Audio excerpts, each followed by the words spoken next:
Hello, I'm Paul Beckwith, and I have a guest visitor here, Sir Isaac Newton. What do you have to say to everybody, Newton? You want to bite me?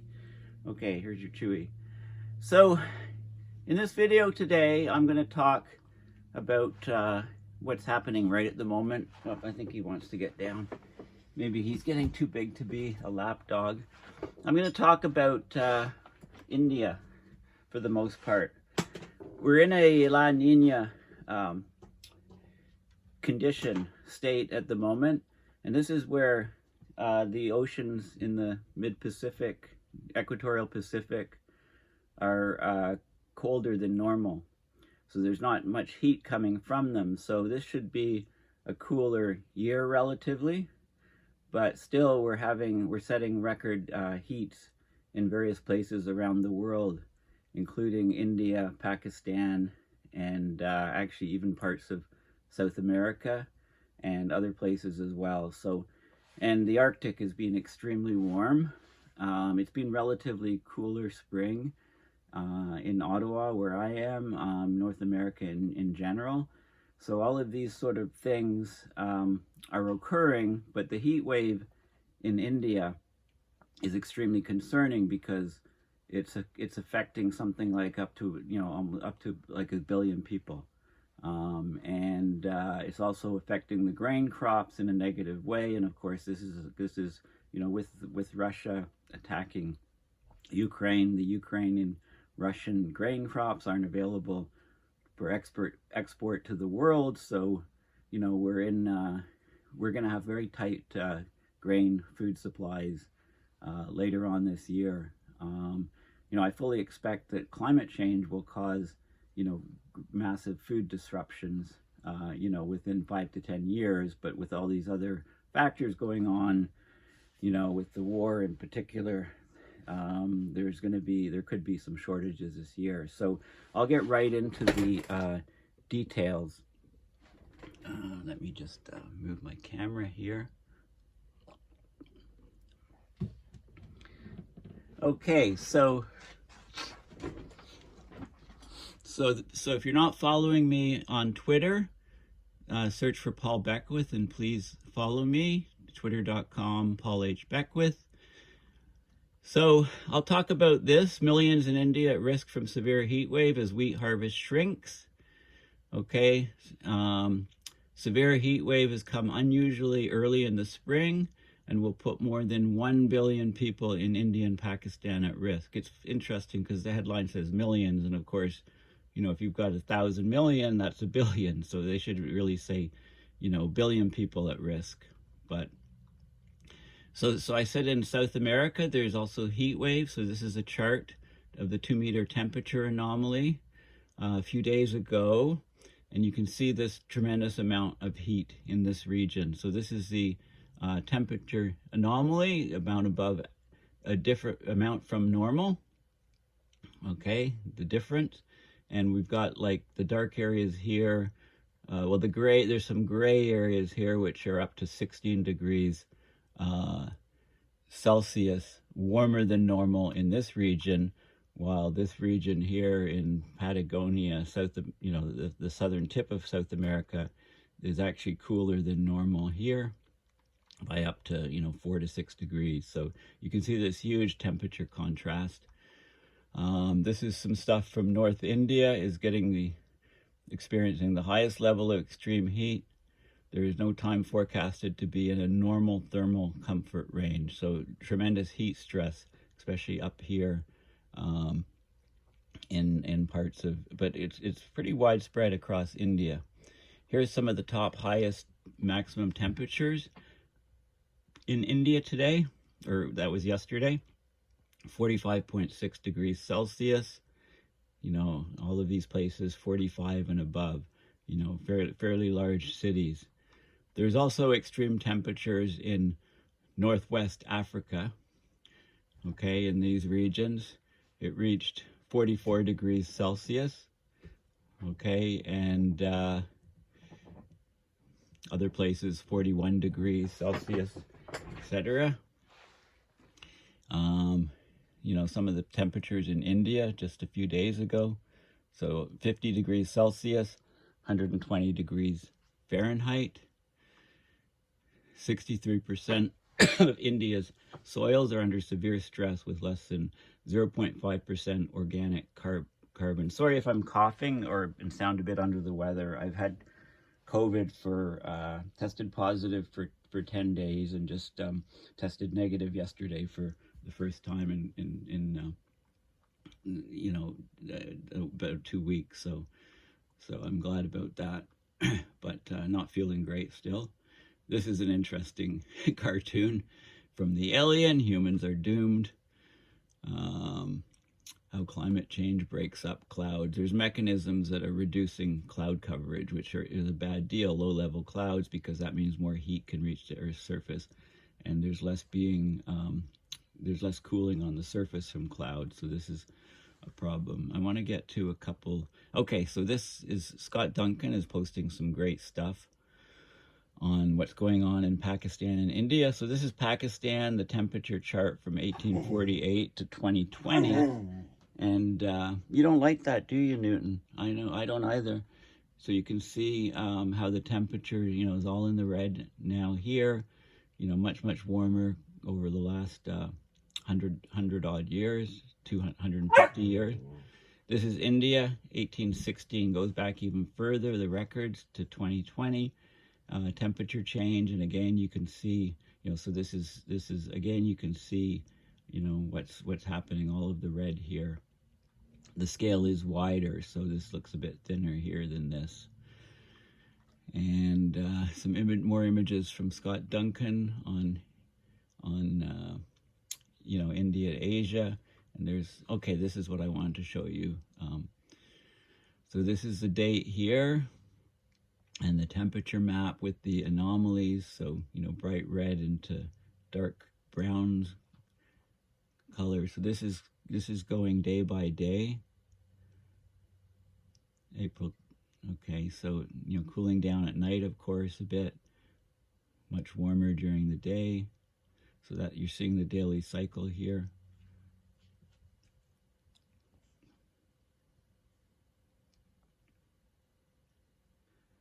So it goes from the 24th, April 24th to April 27th.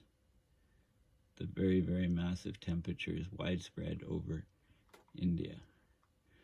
Okay, I tweeted out recently about, globally we just had the 5th warmest March on record in spite of the cooling La Niña, and the Arctic is running a high fever, being 7 Celsius warmer than normal. Not good. I fret about the next El Nino, because the next El Nino, the next ocean warming event, is likely to blow away all temperature records, all global temperature records. So that's what we have to look forward to.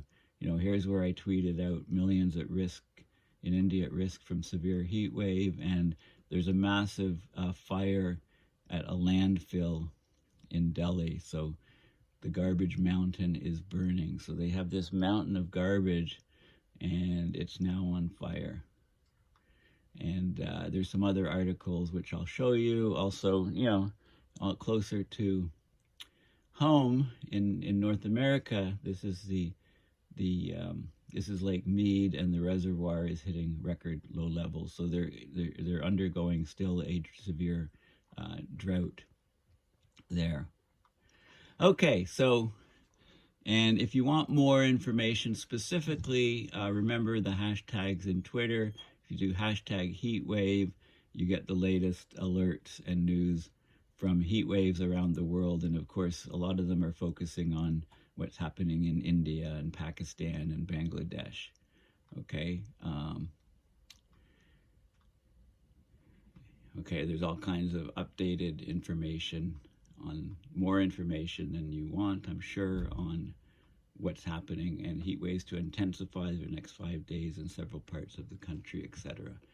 Okay, so this is bad news for those places, but I came across this article here. I talked about the wet bulb temperature extensively, whereas if the humidity reaches 100% and the temperature reaches 35 degrees Celsius,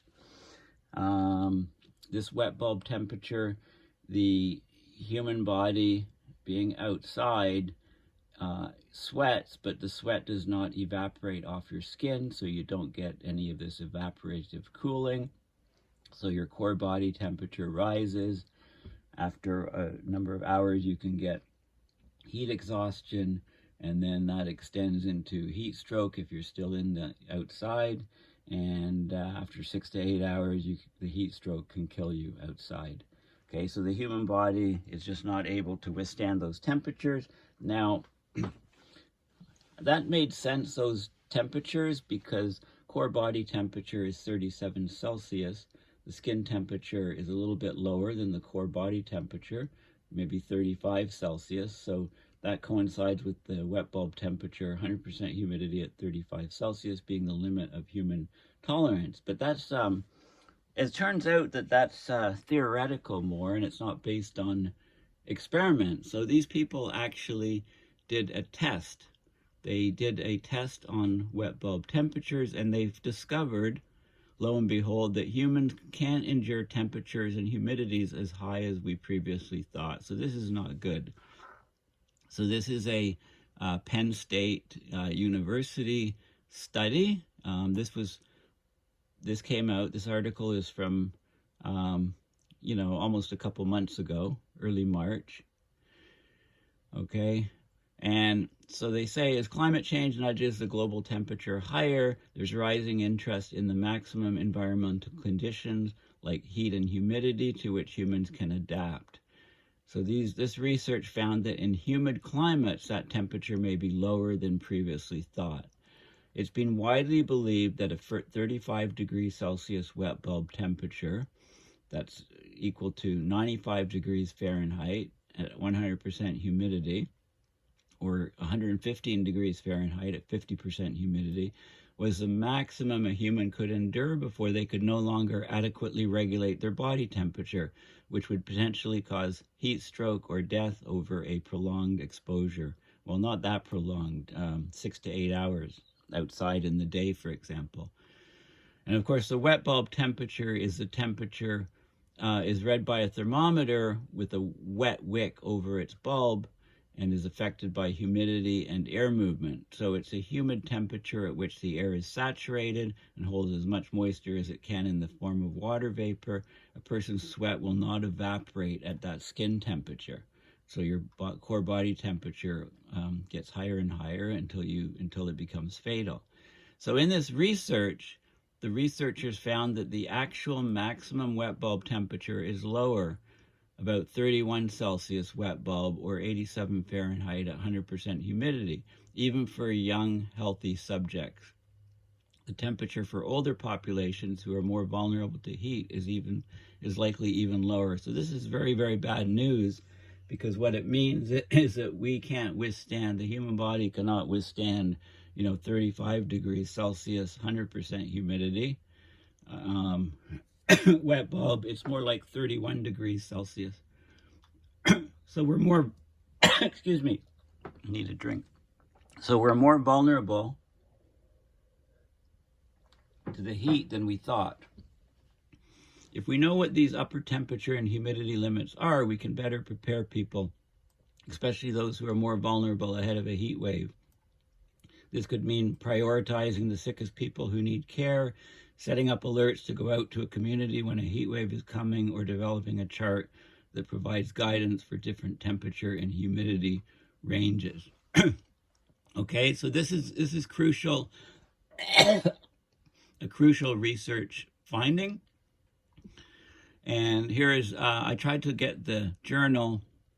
I could get a part of it, but it's under some paywall. But what you can see here, the outcome, so they stepped up the temperature, and they looked at people were doing light exercise in a room, temperature and humidity, they stepped up. These are different people. These are 6 different subjects. I can make out, this is 36 degrees, 34. This is 35 degrees Celsius. So this is the theoretical limit, with 100% humidity. And this is the behavior. So this is 34, 32, 30. So this is about 31 degrees Celsius. these subjects could withstand 31 degrees Celsius on 100% humidity, but they couldn't go higher to the theoretical 35. And then other subjects were even lower. So that's the result. Okay, so again, 35 was theorized to be the limit to human adaptability to extreme heat and humidity.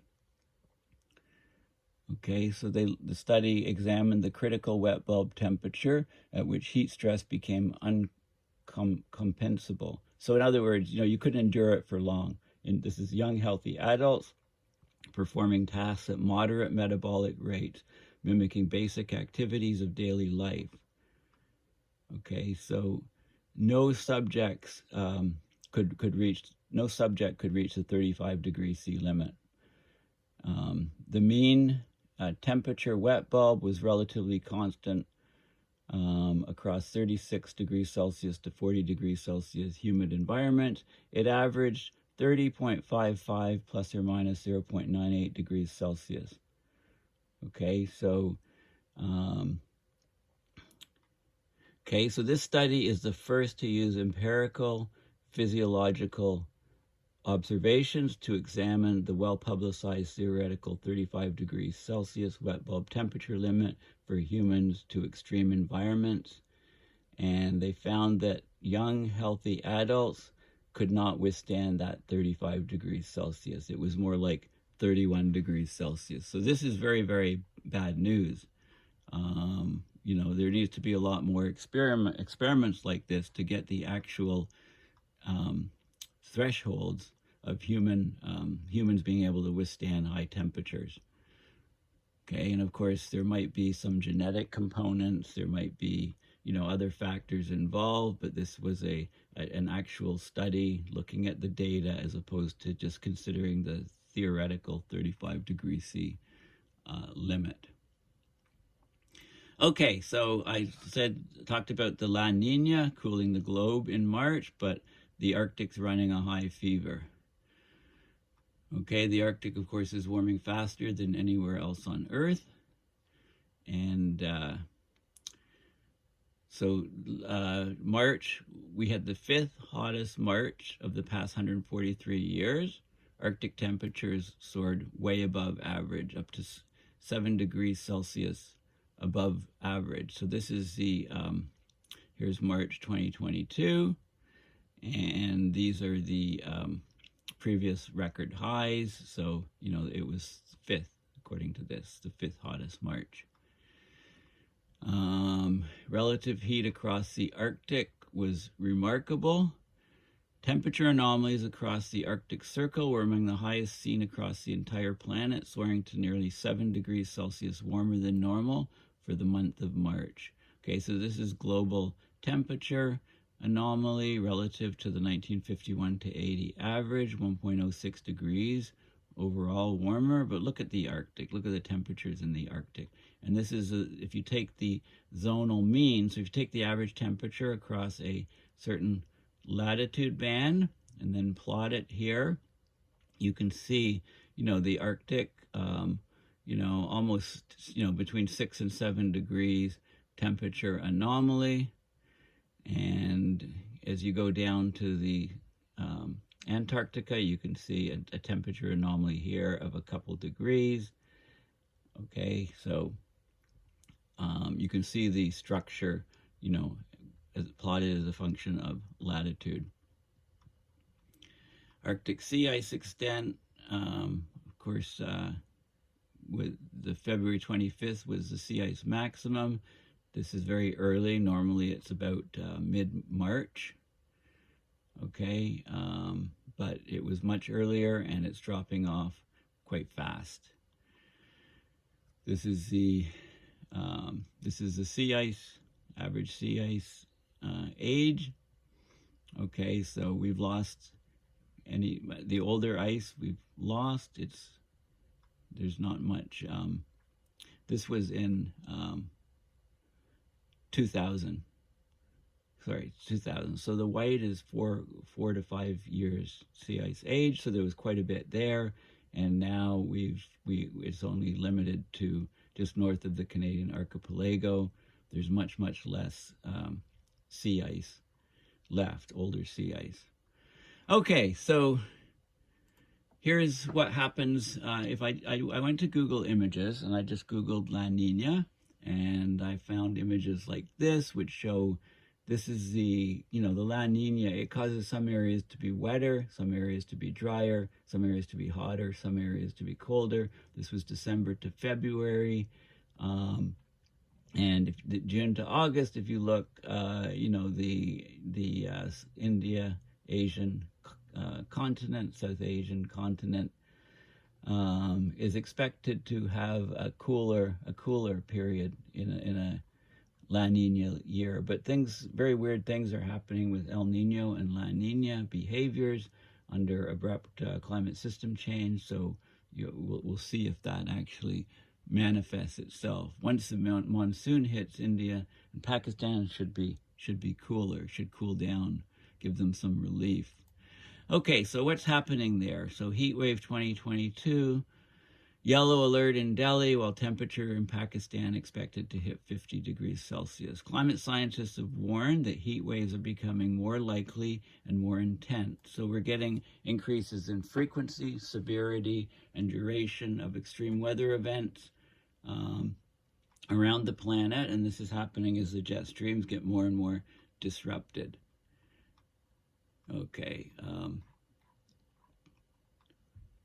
There was an image of the fire burning here, so I don't know if this is here or...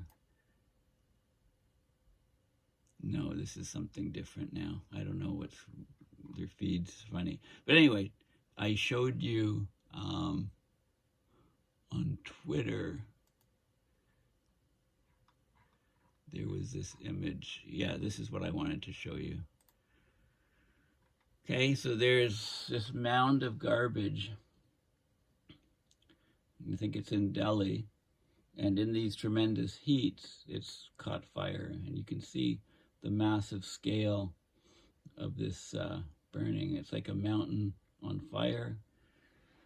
And hopefully these people are upwind, because the smoke and ash from burning garbage, I can't think of anything more toxic than the air that's being, the ash and the soot and the chemicals that are coming from that type of fire, and these people are just standing there fairly close, watching it.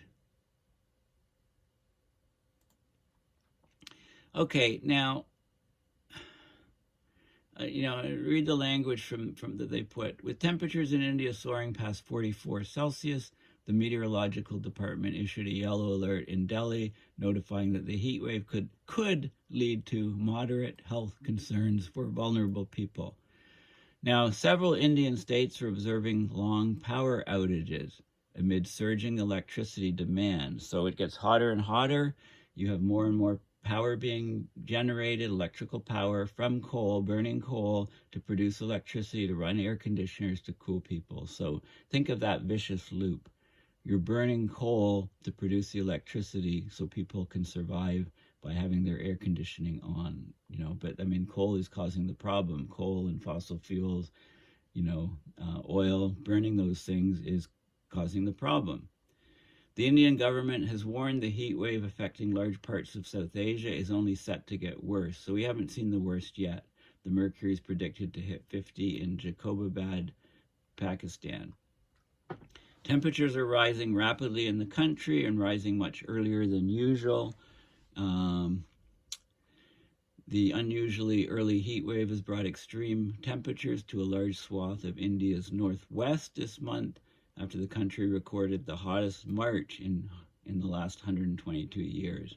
And get a load of this. The Union Minister for Coal and Mines has issued a public statement saying there's no need to panic, adding that the country has enough coal stock to supply, to burn, to produce electricity, to run the air conditioners. With power demand for cooling only likely to get worse, there's concerns that thermal power plants are struggling with their coal inventories, with states like Maharashtra reporting they have coal reserves left for only 2 days. So, okay, so heat wave alerts. weeks, and there might be some respite from the heat waves after 5 days, and yellow alert for heat waves, and no need to panic, says India's coal minister. The central government's monitoring this coal situation on a day-to-day and hourly basis. Well, that's gives you comfort.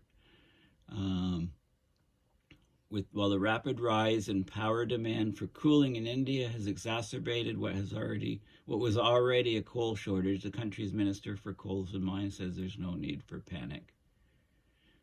The country has enough coal stock. The thermal power plants have more than 9 days coal stock. The situation is reviewed every day. Okay, so rising industrial demand is, of course, increasing the demand for power. India's northwest state scheduled 4 hours of power cuts for factories as well as rural areas around them, exposing thousands of families in the desert state to extreme temperatures without the power for cooling solutions such as fans or AC. So they actually cut power to some rural areas, no air conditioning there. A train shortage is exacerbating the crisis. I'm sure they move coal to the power plants by train. Train availability was 6% lower than required, and it just goes on and on. Now, this sounds very dystopian and science fiction-like, and there is a recent book, a science fiction book, that has this exact scenario of a massive heat wave in India. I think it's in the first chapter. I haven't read the book yet. I have it. Where there's a massive heat wave in India, and the power goes off in widespread areas because of a lack of air conditioning, and there's massive mortalities. So this book is The Ministry for the Future. It's a climate fiction novel by Kim Stanley Robinson, published in 2020. So the Ministry for the Future is a body that was supposedly established, and their mission was to advocate for the world's future generations of citizens as if their rights are as valid as the present generations. Very interesting idea, and it may come to actually occur. Okay, so it goes on about that sort of thing. Okay, so it tries to get all of the climate science as accurate as possible, and the emphasis on the novel is on scientific accuracy. The nonfiction part is descriptions of history and social science, so the novel is classified as hard science fiction. Okay, so Robinson has written other climate fiction novels, such as 2312, and New York 2140. Okay, it takes place in New York City that's been flooded, and this is where the society is spread out across the solar system, but it's a climate fiction novel. Okay, so it's well worth the read. I'll have to read it soon. I got it a month or two ago, but I'm way behind on my readings. So getting back to India. Okay, here's a region of India that's the warmest in the last 30 years. Prolonged dry weather and high temperature levels have increased the rate of snow melting in the hills. So there's no snow left at high altitude places. Snow's rapidly melting. It feeds rivers, it supplies water in the spring and summer months. Maximum temperature, 38.6 Celsius, 6 degrees above normal. Minimum temperature, 20.6, 3 notches, I think that's degrees above normal. Okay, so this is one region, that's discussing the heat wave in one region, sort of a high elevation region. Severe Indian heat wave will bake 1 billion people and damage crops, okay? A bit more than 1 billion people are facing a severe heat wave across India this week, which will have wide-ranging consequences for the health of the most vulnerable and will damage wheat harvests. Temperatures are in the mid to high 40s, are forecast for much of the country. India's entering a season ahead of the monsoon's arrival where heat waves are common, but this year it follows a period of unusually early sweltering conditions. So March was record hot temperature. It had a national average maximum temperature of, this is national, this is India-wide, national average maximum temperature of 33.10 degrees Celsius, beating the 33.09 degrees Celsius set in March 2010. But this is notable because the 2010 records took place during an El Nino event, which makes it much, much warmer than normal. This new record occurred in a La Niña weather pattern, which usually has a cooling effect globally. So the warmest temperatures in the La Niña are now breaking previous temperature records that were set during El Niños. Okay, so this is really bad. Okay, and the high humidity means that temperatures around 32 feel like 38. And I just told you about the wet bulb temperature study. Okay, humans can endure temperatures and humidity as high as previously thought. We can't endure 35 degrees Celsius, 100% humidity like we thought. It's more like 31 degrees Celsius. Okay, so this is very, very bad news. Where are we here? Right here. Okay, there's been an absence of storms. India's seeing a record, so it's in a big heat dome in India, right? The storms can cause some temporary cooling. Research suggests India is seeing a growing number of extreme heat days. Okay, there's an ongoing update of a study, 600 heat wave days between 2011 and 2020, compared to 413 between 1981 and 1990. Okay, so the number of heat waves is going up. The impacts go beyond making life almost unbearably hot for people working outdoors in everything from construction to rickshaws and farming. People have to work outdoors at night when it's cooler and stop working about 10 in the morning because it's just becoming too hot and too life-threatening to work outside. The heat also threatens wheat harvests at a time when global supplies of the crop are already under pressure due to Russia's invasion of the Ukraine. Heat waves have hit India's biggest wheat-producing states. Officials in some Punjab, the latter, warning production targets will be missed after wheat was found shriveled. Temperatures above 34 Celsius cause heat stress for wheat, and future climate change is projected to reduce India's wheat yields. And they actually give a plug for Kim Stanley Robinson's book. While climate scientists and others on social media have compared the heat wave with a deadly fictional version in a novel by the author Kim Stanley Robinson, better early warning systems in India than in the past and more people acting on them appear to have curtailed deaths. Okay, well, at least they're actually doing better at dealing with the tremendous heat. And this is another article which I tweeted out about this record-breaking heat, and it's got some of the images from Twitter which I showed, and this is the landfill site that's burning on the outskirts of Delhi, I believe. Okay, India's increasingly intense heat waves are a death sentence for hundreds of the country's poorest people every year. Rickshaw drivers, street vendors, daily wage workers, and the homeless are at greatest risk of heat exhaustion and heat stroke. At least 2,081 people died during a heat wave in 2015, the country's worst since 1992. And will India's heat wave make food supplies run out? Okay, so there's lots more stuff there.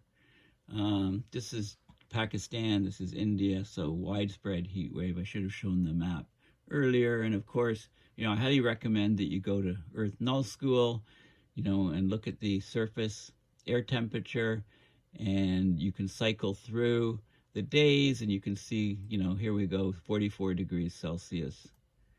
42, you know, widespread, very, very warm temperatures over India. Or you can look at Climate Reanalyzer, today's weather maps, and you can see the temperatures globally. And yeah, we're in a cool, it's a bit cooler, being a bit cooler in North America. Cool spring for me. I don't mind it at all. And it's interesting, Antarctica's colder here. Look at the Antarctica, -4 degrees Celsius is a temperature anomaly. So there's lots of fluctuation, you know, Greenland hot, you know, various hot points. There's a point in South America that I pointed out, very, very warm temperatures there. Okay, so very, very, this is a sort of thing, you know, mishmash, very fractured sort of areas. The general trend, of course, is for great cooling, but you can, this is a La Niña, you can get areas that are cooler, and there's a lot of structure because of the fractured and broken jet streams. And just to end off, you know, Lake Mead just fell to an unprecedented low in California, exposing one of the reservoir's original water intake valves. So this is one of the original water intake valves in Lake Mead, and it's been in service since 1971, and it's visible now above the water line. So water has dropped so low in Lake Mead that a major intake valve is exposed, and they actually, interestingly, they anticipated that this would happen. So what they had to do is the water authority began operating a new low lake pumping station for the first time, a valve situated deeper at the bottom of Lake Mead. They began construction in 2015 and completed this thing in 2020. So there was a seamless transition of water provided. You know, it supports 40 million people. Water flowing down the Colorado River fills Lake Mead and Lake Powell. The river system supports more than 40 million people living across the 7 western states in the U.S. and Mexico. Okay, so the drought, the West is in its worst drought in centuries. A study published in February found the period from 2000 to 2021 was the driest in the region in 1,200 years.